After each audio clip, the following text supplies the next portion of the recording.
जय हिंद। देखिए, railway RRB की एक गलती की वजह से 3,80,000 लड़कों को उनका एग्जाम देने से रोक दिया गया। इतना नौटंकी हो गया है इन लोग का। अब एक एक चीज समझिए। 2019 में नोटिफिकेशन निकाला जाता है कि हम आप लोग के वैकेंसी के लिए लगभग 37,000 पोस्ट की वैकेंसी निकाली गई। वो एग्जाम कब लेगा पता ही नहीं चला, तो 2020 में प्रोटेस्ट किया गया। 2020 के इस प्रोटेस्ट के बाद 2021 में एग्जाम कंप्लीट हुआ, एग्जाम लिया तो फिर रिजल्ट नहीं दिया, फिर प्रोटेस्ट करना पड़ा, तो अभी जाके वो इसका रिजल्ट दिया है। और रिजल्ट में 3,80,000 लड़कों को पीछे ढकेल दिया गया। कहा गया कि 20 गुना रिजल्ट देंगे, जबकि 11 गुना ही रिजल्ट है, 20 गुना रिजल्ट नहीं है लगभग। अब इस एक एक करके हम लोग इसको समझते हैं, ध्यान से समझ। रेलवे का जो अपना कहना है, हम आरआरबी बिहार में दो आरआरबी है, आरआरबी मुजफ्फरपुर और आरआरबी पटना, दोनों के चीफ से हम बात किए। उनका जो कहना था, हम पहले आपको उनके बारे में बात रख देते हैं। उनका क्या कहना है देखिए। उनका कहना है कि हम लोगों ने 4 उपलब्धियां हासिल की। उनकी 4 उपलब्धियां सुन लीजिए। उन्होंने फेयर एग्जाम कंडक्ट कराया है बहुत अच्छा से, सिंगल एग्जाम करा दिए, अलग अलग टाइप के 7-7 कैटेगरी के एग्जाम का एक ही सिंगल एग्जाम करा दिया। एक कैंडिडेट को अब ये एक ही जॉब देंगे, 2 नहीं दे पाएंगे। पहले ऐसा हो जाता था, 2 ले लेता था, एक को ज्वाइनिंग करता था, एक खाली छोड़ देता। और इन्होंने पहले 10 गुना ही रिजल्ट होते थे। इनका कहना है कि हम लड़कों की भलाई के लिए 20 गुना रिजल्ट दिए, ये इनका कहना है। ये आरआरबी का कहना है। उनका कहना था कि जब आप स्टूडेंट को बताएंगे कमियां, तो हमारी अच्छाइयां भी बता दीजिए। हमने उनकी अच्छाइयां बता दी। अब इनकी अच्छाइयों का हम लोग थोड़ा सा विश्लेषण करते हैं। चलिए भैया, आपने फेयर एग्जाम कराया, 2019 का वैकेंसी 2024 में फाइनल कराएंगे। इसको भी अगर फेयर कहा जाता है तो अभी अच्छी बात है, ठीक है, इसमें हम कुछ क्वेश्चन नहीं करें। इनका कहना है कि हमने सिंगल एग्जाम कंडक्ट कराया। आप में से जो नहीं पढ़ा लिखा है वो भी समझ सकता है कितनी बड़ी गलती किया गया है। देखिए, इसमें गड़बड़ी क्या हुआ है। टोटल 7 अलग अलग लेवल के एग्जाम थे, जिसमें कुछ एग्जाम ग्रेजुएशन के लेवल के थे और कुछ इंटरमीडिएट यानी 10+2 का था। रेलवे का कहना है कि हम दोनों का एग्जाम एक जैसा करा लिए हैं। अब आप ही बताइए, सिंगल पेपर लीजिएगा तो, और उसमें आप कहिएगा कि ग्रेजुएशन का भी लड़का बैठेगा और इंटर का भी लड़का बैठेगा, तो एक जो आदमी नहीं भी पढ़ा लिखा है ना, उसको पता चलेगा कि नहीं, ग्रेजुएशन वाला जो है वो एग्जाम में अच्छा कर जाएगा, क्योंकि सिंगल पेपर है। अब किसी एक रेस में आप गाय को दौड़ाइए, उसी रेस में घोड़ा को दौड़ाइए, तो जेनुइन घोड़ा जीत जाएगा। ग्रेजुएशन है, 3 साल आगे है। हमने उनसे यही पूछा कि सर, क्वेश्चन का लेवल आप किस हिसाब से सेट किए थे। तो उनका कहना था क्वेश्चन लेवल मेरा ग्रेजुएशन लेवल का था। तो हम उनसे यही कहें कि सर, आप तो जब अगर क्वेश्चन लेवल ग्रेजुएशन का है तो इंटर वाला कैसे उसको सॉल्व कर पाएगा। तो उनका कहना नहीं नहीं नहीं नहीं, ये गलती हो गया। हमारा जो क्वेश्चन लेवल था वो इस लेवल का था, इंटर वाले लेवल का था यहाँ पर।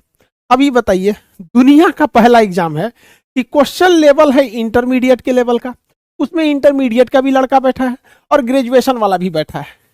अब बताइए किसको फायदा होगा। हर हाल में ग्रेजुएशन वालों को फायदा हुआ है, और इस ग्रेजुएशन वालों को एक साथ 2-2 सीटों पर क्वालिफाई कराया गया है। 2-2 4-4 सीटों पर क्वालिफाई कराया गया है। कहा गया है कि तुम ग्रेजुएशन के नाते तो तुम क्वालिफाई हो ही, और इस नाते भी तुम क्वालिफाई हो। तो पहला यहाँ पे देखिए, जो इन्होंने कहा है कि सिंगल एग्जाम लिए हैं, उस सिंगल एग्जाम में केवल और केवल फायदा ग्रेजुएशन वालों को पहुंचाया गया। 3,80,000 इंटरमीडिएट के लड़कों को एग्जाम देने से रोक दिया गया है, CBT 2 एग्जाम। इनका पहला, सेकंड वाला ये तो समझ गए। तीसरा समझिए क्या है, इन लोग का दिमाग लगाना है। सुनिए ध्यान से, गजब गजब तो ये लोग दिमाग लगाता है लोग। इनका कहना है कि पहले क्या होता था, अगर अगर अलग अलग एग्जाम लिया जाएगा तो क्या होगा। यहाँ हो गया एक ग्रेजुएशन। इनका कहना है कि जब कभी भी ग्रेजुएशन का फॉर्म अलग आता था, ग्रेजुएशन का जो एग्जाम थे रेलवे में उसका फॉर्म अलग आता था, जो इंटर लेवल का था उसका अलग आता था। इनके हिसाब से कहना था कि कोई लड़का था जो ग्रेजुएशन में भी पास हो गया, इस लेवल के एग्जाम में भी स्टेशन मास्टर बन गया, और इंटर लेवल वाले में भी पास हो गया, ठीक है। तो वो क्या करता था लड़का कि ग्रेजुएशन वाला नौकरी कर लेता था जो इस लेवल पर है, स्टेशन मास्टर, और उसको छोड़ देता था तो खाली रह जाता था। तो भैया, ये खाली रहता था रेलवे की बेवकूफ़ी से। बेवकूफ़ी कैसे, मान के चलिए कि इसमें कट ऑफ गया था 82 नंबर, और इसमें कट ऑफ गया था 86 नंबर। तो जो लड़का ग्रेजुएशन किया, ग्रेजुएशन का एग्जाम दिया, 86 नंबर हो गया, स्टेशन मास्टर बन गया सपोज, और उसने इंटर लेवल वाला भी दिया, उसका 82 नंबर आया, इसमें भी पास हो गया, तो उसको कोई एक नौकरी करनी पड़ेगी। तो वो उसने कर लिया ग्रेजुएशन लेवल वाली नौकरी को। तो ये खाली कैसे रह गया। रेलवे ने कभी वेटिंग लिस्ट इसका निकाला ही नहीं। भैया 82 नंबर कट ऑफ गया था, इसके नीचे 81 वाला कई लड़के होंगे, 80 वाले होंगे, 79 वाले होंगे। जब आपको पता चल गया कि सेम लड़के हैं, इसने यहाँ ज्वाइन कर लिया, तो कहिए कि ठीक है भैया हम तुम्हारे से नीचे वाला जो है वेटिंग लिस्ट वाला उसको कंफर्म करके उसको जॉब दे देंगे। रेलवे ने कभी वेटिंग लिस्ट नहीं किया यहाँ पर, इस वजह से ये गड़बड़ हो गया। तो ये यहाँ कौन सा समझदारी कर रहे हैं यहाँ पर, ये तो पहले ही इनको सुधारना चाहिए। और सबसे बड़ा झूठ यहाँ पे देखिए, ये जो कहा गया है कि 20 गुना रिजल्ट देंगे, 20 गुना रिजल्ट ही नहीं है, लगभग ये 11 गुना है, लगभग 11 गुना है। और ये रेलवे खुद कंफर्म नहीं कर रही है कि कितना गुना है, वरना पोल पट्टी खुल जाएगा यहाँ पर। इतना बेवकूफ़ी भरा यहाँ पर काम किया गया है। और इंटरमीडिएट के लड़के नौकरी नहीं मांग रहे हैं, उनका कहना है कि हमको ग्रेजुएशन वालों के साथ बैठा है, उसके बाद हमको पास भी नहीं किए, हमको सेकेंड फेज का एग्जाम देने दो। सेकेंड फेज का एग्जाम भी नहीं देने दिया जा रहा है इन लोगों को। ऐसा बात हो गया। अब बताइए ये लड़का क्या करेंगे, सब लड़कों का कोई दर्द समझेगा? सुनिए यहाँ पर आपको हम कमेंट दिखाते हैं, हमारे चैनल पे कमेंट की लड़की बेचारी, मेरा 74 नंबर आए थे, 3 साल से सिर्फ एनटीपीसी की तैयारी कर रही थी, CBT 2 के मॉक टेस्ट में मेरा 120 में से 100 से 105 नंबर तक स्कोर करने लगी थी, लेकिन आज रिजल्ट आया तो पता चला कि मेरा पहला पेपर ही नहीं हुआ। ये नौकरी नहीं मांग रही है। ये लड़की 73 नंबर लाई है और इसको केवल इसलिए फेल किया गया है, फेल इसलिए किया गया है क्योंकि इसके साथ बैठाया गया था ग्रेजुएशन वाले लड़कों को। तो ग्रेजुएशन वाले कैसे नहीं निकल जाएंगे आगे? कह रही है कि मैं जिंदगी की मुश्किलों से कभी नहीं हारी, लेकिन सिस्टम की चालाकी और साजिशों ने पटक पटक कर हरा दिया। जीने से ज्यादा मेरे लिए मरना सुलभ हो गया। सभी गुरुजनों से निवेदन है कि मेरे बाद अपने किसी भी शिष्य के साथ इस तरह की साजिश होने न दे। जय हिंद, खुश रहना मेरे देश के प्यारों। सुसाइड करने का नौबत आ गया। ये है पूरे रेलवे का जो काम CBT 2 यानी सेकेंड फेज में करना चाहिए, रेलवे ने अपने फर्स्ट फेज के एग्जाम में ऐसा काम किया है। ये पूरे पृथ्वी पर ऐसा कारनामा भारतीय रेल का RRB ही कर सकता है, पूरे पृथ्वी पर, क्योंकि ऐसा विचित्र लोग कहीं नहीं मिलेंगे, पूरे पृथ्वी पर मिलेंगे। ऐसा काम किया। अभी तो तांडव बाकी है सेकेंड फेज में। सेकेंड फेज में इन्होंने कहा है कि हम स्टेशन मास्टर लेवल का अलग एग्जाम लेंगे, मतलब जो अलग अलग लेवल का अलग एग्जाम देंगे। अब एक लड़का 4 जगह सेलेक्ट हुआ है, उनको कह रहे हैं कि हम तुम्हारा 4 बार एग्जाम लेंगे। अब ये बताइए, मान के चलिए कि उसका एक लड़का 4 जगह सेलेक्ट हुआ है तो 4 बार एग्जाम देगा। उसका एक एग्जाम सेंटर बेंगलोर हो गया, अगले दिन उसका एग्जाम सेंटर इलाहाबाद हो गया, अगले दिन गुवाहाटी हो गया, उसके अगले दिन कलकत्ता हो गया। मर जाएगा लड़का एग्जाम देते देते। एक लड़के को 4 जगह एग्जाम देना है। आधा ट्रेन नहीं चल रही है कोरोना के वजह से, कहाँ से एग्जाम दिला देंगे ये लोग। यहाँ पे लड़का सुसाइड कर रहा है। हमारे मोदी जी 30 मिनट तक फंस गए थे हाईवे पे, यहाँ पे 30 मिनट तक हम उनके लिए भी बनाए थे, वीडियो बनाए थे, उनके भी बात में बताए थे। लेकिन हमारे बच्चे 2019 से फंसे हुए हैं, 3 साल से, 3 साल से फंसे हुए हैं। इनकी जान की कोई अहमियत नहीं है। ये मरे, सुसाइड करे, भाड़ में जाए, 3 साल से जाओ यहाँ पर। ये हो गया हमारे यहाँ का सिस्टम। यहाँ पर इनका रेलवे का कहना है कि जो लड़का ग्रेजुएशन किया है हम उसको ज्यादा वैल्यू देंगे, जो ग्रेजुएशन किया है उनको ज्यादा वैल्यू देंगे। अरे यार RRB वाले किस दुनिया में हो तुम? 2019 की वैकेंसी निकाले हो, जो लड़का 19 में 12th में होगा वो 22 में आ गया है ग्रेजुएशन में। और जब तक तुम फाइनल रिजल्ट दोगे ना, वो PG करके 2 बच्चों का बाप बन जाएगा वहां पर। गजब बेवकूफी करता है। देखिए अभी डिजिटल स्ट्राइक ही करना है, इसमें RRB वालों से आप कोई उम्मीद मत रखिए, हम आपको स्पष्ट बोल रहे हैं। RRB आपके पास 2 जगह से ये घोटाला कर रही, एक तो गड़बड़ कर दी है। हम जब RRB के पास गए और अपनी इन बातों को कहें कि आप 20 गुना रिजल्ट नहीं दिए हैं तो क्या करें, तो उनका कहना है कि खान सर आपकी बातें बिल्कुल सही हैं, आप अपनी बात को जो बता रहे हैं हम इसको अगली बार से इंप्लीमेंट कर देंगे, हम इसमें बदलाव नहीं कर सकते। मतलब उनका कहना है कि नियम गलत बना है और हम लोग उसी नियम को फॉलो करेंगे, हम कुछ नहीं सुधार कर सकते। मतलब अगर वो गलत नियम बना दिए तो इससे लड़के मरे, सुसाइड करे, 3,80,000 लड़कों को एग्जाम देने से रोका जाए, इनसे उनको बहस नहीं है। वो खुद एक्सेप्ट कर रहे हैं कि हम लोग की बातों का कहना सही है। और इन लोग के अंदर RRB वाले खुद सोचो यार, कितने हम तो दोनों RRB बिहार में जो 2 RRB हम दोनों के चीफ से हम मिलके आ गए, ठीक है। खुद से सोचो कि इंडिया का सारा टीचर पागल है। मतलब आज एक सिंगल टीचर उठा दो भाई पूरे हिंदुस्तान में, कश्मीर से कन्याकुमारी में, जो एक बार कह दे कि नहीं RRB ने सही किया है। लेकिन उनका कहना है खान साहब आप काहे खामा कर रहे हैं, ये नहीं है यहाँ पर, ऐसा गड़बड़। भैया आप जो 20 गुना रिजल्ट दिए हैं वो 20 गुना लड़कों का रिजल्ट दीजिए। एक लड़के को 4 बार काउंट किया है इन लोगों ने, एक लड़के को 4 बार काउंट करके कह रहे हैं 20 गुना रिजल्ट आया। 20 गुना रिजल्ट नहीं है, और है तो RRB पूरा क्लियर करे। और RRB वालों ने रेल मंत्री को कन्विंस कर दिया है देखिए आपके साथ डबल घोटाला किया ये आरआरबी वालों ने।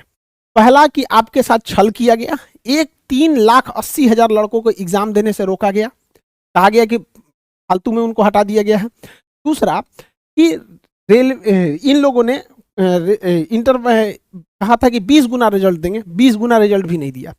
और रेल मंत्री को इन लोगों ने क्या कह के समझा दिया कि सर हमारे पास तो 37,000 सीट है, हमने 3.5 लाख लड़कों को पास किया है, भले हम झूठ बोल दिए थे 20 गुना, लेकिन हमारा 35,000 सीट भर जाएगा। अरे यार आपका सीट भर जाएगा, आपने तो हक मार दिया ना बाकियों का। हम थोड़ी कह रहे हैं कि आप बाकी का नौकरी दे दीजिए, आप उनको एग्जाम देने का मौका दीजिए। यहाँ तो आरआरबी से आप कोई उम्मीद नहीं रखेंगे, रेल मंत्री ही इसमें सबसे ज्यादा कर सकते हैं, और रेल मंत्री हम लोग के फेवर में है। इसलिए आप लोग को ट्विटर पे ट्वीट करते रहना है। ट्विटर पे, यहाँ ट्विटर देख लीजिएगा, हैशटैग आरआरबी कैपिटल में, एनटीपीसी कैपिटल में, हैशटैग आरआरबी एनटीपीसी, यहाँ पर अंडरस्कोर, यहाँ पे उसके फॉर 1 स्टूडेंट 1 रिजल्ट, 1 स्टूडेंट जो है वो स्मॉल में है, फिर अंडरस्कोर रहेगा एक ठो, यहाँ अंडरस्कोर, फिर उसमें रहेगा आपका 1 रिजल्ट। एक लड़के का एक ही रिजल्ट होना चाहिए। अच्छा ये बताओ यार, पूरे पृथ्वी को देखो तो ऐसा कौन बोर्ड होगा जो इतना बेवकूफ हो, कौन बोर्ड होगा? और रेलवे वाला खुद समझा रहा है, मतलब पूरा टीचर बेवकूफ है। साल भर पढ़ाया, 3 साल से पढ़ा रहा है, मतलब उसको वो बेवकूफ है, यही लोग समझदार है। तो पहला तो आपको ये ट्वीट करना पड़ेगा ताकि मंत्री जी आरआरबी वालों से पूछे, और आरआरबी वालों से पूछेंगे तो कन्विंस कर देंगे। रीजन क्या है कि अगर ये आरआरबी वाले बोलेंगे ना कि सर गलत हो गया, तो खुद इन्हीं को बोली सुनना पड़ेगा कि क्या किया तुम लोग यहाँ पर। आरआरबी वाले हम आरआरबी को समझाएं तो 71 पन्ना का ये नोटिफिकेशन थमा दिया और कहा देखिए हम आपको दिखा देते हैं हमको क्या दिया गया। यहाँ पर 71 पन्ने के इस नोटिफिकेशन में हमको एक सिंपल सा कह दिया गया कि खान साहब हम लोग की कोई गलती नहीं, स्पष्ट यहाँ कह दिया गया कि हम पहले ही बोल दिए थे। भैया आप पहले ही गलत बोले थे, इसको नहीं सुधार सकते हैं यहाँ पर ये लोग। यहाँ तो पहले बात आपको ट्वीट करना है, 1 हफ्ते से कम ट्वीट कीजिएगा ना तो नहीं सुनेंगे, क्योंकि इन लोगों ने आरआरबी वालों ने रेल मंत्री से कहा है कि 1-2 दिन का मैटर है, सॉल्व हो जाएगा। उन्होंने छोड़ दिया, अच्छा चलो तुम लोग संभाल लेना। 1-2 दिन का मैटर होगा तो आप लोग समझ जाएंगे। जिन बच्चों के जो भी गार्जियन अपने बच्चों को पढ़ने के लिए भेजते हैं, समझ जाइएगा यही हाल होगा अपने बच्चों के लिए। आप लोग भी ट्वीट करेंगे और जितने लड़कों का रिजल्ट हुआ है उनके साथ यही समस्या आने वाली है CBT 2 में। इसलिए अभी से उसको नहीं सुधरवाएंगे तो फिर आप लड़ेंगे तो ये आपके साथ नहीं आएंगे। और SSC वाले भी लड़ते रहे। एयरफोर्स का रिजल्ट नहीं दिया, एयरफोर्स के लड़के कह रहे हैं कि भैया हम लोग जुलाई में एग्जाम दिए, हमारा तो रिजल्ट दो, हम जाएंगे भैया अभिनंदन की तरह गोली खा के आएंगे। तो करना ना, तुम मत मरो अभी मत मरो, बॉर्डर पे क्या जरूरत है, खाली रहेगा बॉर्डर, क्या जरूरत है यहाँ पे, अभी सर्जिकल स्ट्राइक थोड़ी हो रहा है। एयरफोर्स का रिजल्ट रोक के रखे।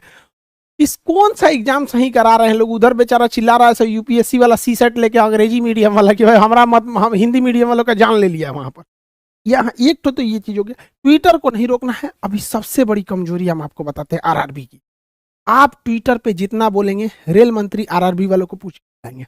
आरआरबी का कहना है ट्विटर खाली रहना चाहिए, बस याद रखिए बबुआ, ट्विटर खाली नहीं रखने देना है। ये आरआरबी की सबसे बड़ी कमजोरी है, किसी भी डिपार्टमेंट की सबसे बड़ी कमजोरी है। एक चीज और बताते हैं, सबसे बढ़िया बात, हमारे जो रेल मंत्री साहब अभी के जो हैं अश्वनी वैष्णव साहब, ये नॉर्मलाइजेशन के पक्ष में नहीं है। नॉर्मलाइजेशन ये एकदम खिलाफ है। इनका कहना है कि सिंगल रिजल्ट दो। नॉर्मलाइजेशन क्या मतलब होता है? लेकिन देखिए यहाँ कुछ हद तक आरआरबी सही कि नॉर्मलाइजेशन करना पड़ेगा, लेकिन किस प्रोसेस से करती है वो लड़कों को ही नहीं बताती है। तो ये फेवरेबल इंसान है। इनका भी कहना है 20 गुना रिजल्ट होना चाहिए। मंत्री जी का, अश्वनी वैष्णव सर का हम आपका धन्यवाद करते हैं।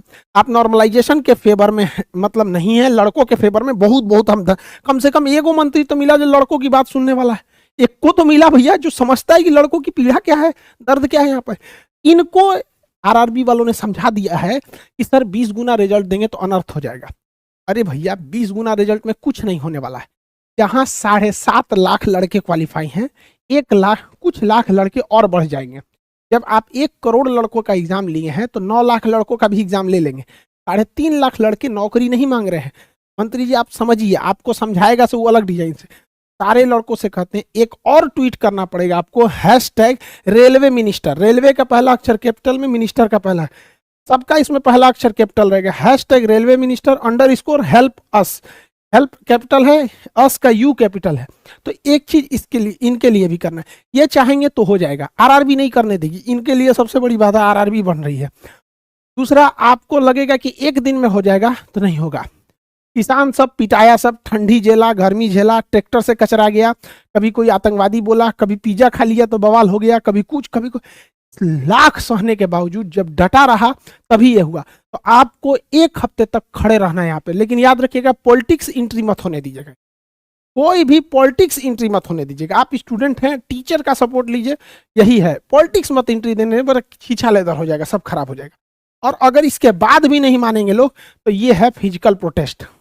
रेलवे बंद होगा, क्योंकि रेलवे जो है, और रेलवे के कर्मचारी भी इसमें साथ देंगे, क्योंकि जो आप कर्मचारी बैठे हैं ना, वो भी आप ऐसी समस्याओं को झेलेंगे आपके आने वाले बच्चों। तो आप सब लोग को ट्विटर पे 18 तारीख से, तो आज से ट्वीट करते रहना है, ट्वीट में कमी नहीं करते रहना है यहाँ पे। और 1 वीक, टोटल 1 वीक ट्वीट करना है। इतना याद रखिएगा, मंत्री जी जो हैं अश्वनी वैष्णव सर, ये फेवर में है, लेकिन जब तक ट्वीट नहीं करेंगे इनका कोई असर नहीं पड़ने वाला। ये ट्विटर पे आप 1 हफ्ता करते रहना है। जितने लोग हैं सब लोग ट्वीट कीजिए, अन्य एग्जाम वाले भी ट्वीट कीजिए।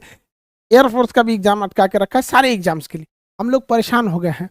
इस पहले क्या होता था, पीटी, मेंस, इंटरव्यू, नौकरी। अभी क्या होता है, ट्विटर कैंपेन, फिर पीटी, फिर ट्विटर, रिजल्ट दो। इस तरह से झमेला हो गया। मजबूरी में आदमी को ये सब बातें कहना पड़ता है। इंडिया का एक टीचर बोल दो जो इसके फेवर में है। कुछ टीचर फेवर में नहीं आए हैं तो उनके स्टूडेंट को कहते हैं कि आप टीचर्स को बोलिए, आप बोलेंगे तो उनको मजबूरी में आना पड़ेगा। बाकी अब जैसा होगा हम लोग तो इसको लेके रहेंगे बस, और कुछ नहीं जानते हैं, इसको सुधारना ही पड़ेगा। मिलेंगे नेक्स्ट क्लास में। जय हिंद।